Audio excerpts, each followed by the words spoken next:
big right there. If you didn't learn something from that, that's fucking. You're spending. I mean, how long is it? I walk in here on Saturday at noon. Okay, I'm not the fastest customer in the world. I'm not the slowest. What time will I leave here? I'm going to buy a car from one of you. How long does it take? 2 hours max. Two hours. Max. Okay, which is good. Which is really good. Yeah. All right.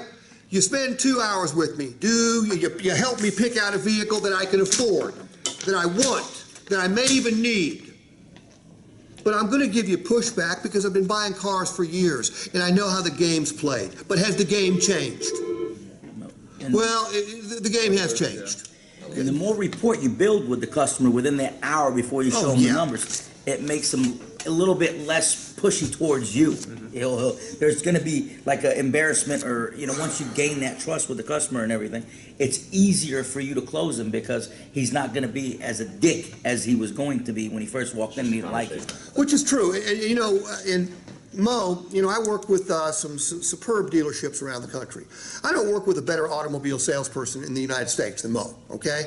And a lot of what he has, I can't coach, okay? I can't coach his work ethic, okay? I can't coach his personality. I can't coach his ambition. I can't coach his caring about his customers. None of us, those are all traits that you brought to this dance, okay? What I can coach are skills, all right? The more, I made the comment yesterday in the first or second group, and one of the new kids goes, well, it doesn't take much skill to sell a car. And I wanted to kick him in the balls, but he was a new kid, so I didn't.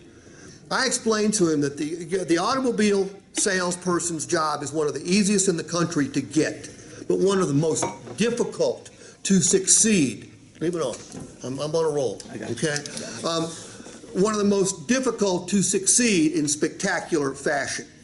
And to succeed in spectacular fashion, you got to keep getting better at your jobs. Now, what disappoints me, and I told the group yesterday, some of you heard me say it, somebody asked me, they said, how does this sales team compare to the other sales teams I work with around the country? And I said, this may be the best sales team I've ever worked with in 41 years, okay? It's the classiest, you guys are smart, you pick up stuff very quickly, but what I'm finding is nothing's happening in between my visits to hone your skills. What I just did in front of Mo, I've done for you guys each time I've been here. And I put the videos on YouTube for you to watch. Look, we don't practice much in this business. We should. It's a commission sales job. There's no second place money. James, if you spend 3.5 hours with them, but you lose them by just a nose, what's your reward? Nothing. They do practice. The problem is they practice with the customer.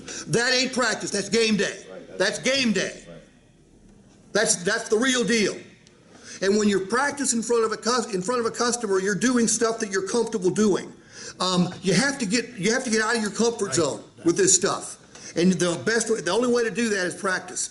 And I heard this from a basketball player, an ex-basketball player. He said, what made me different was most people practice to get it right. I practiced until I could not get it wrong. Nice. That's serious practice.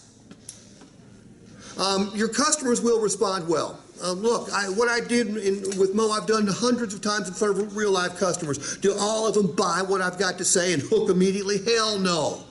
That doesn't happen. Anyone that tells you they close, everybody's full of shit.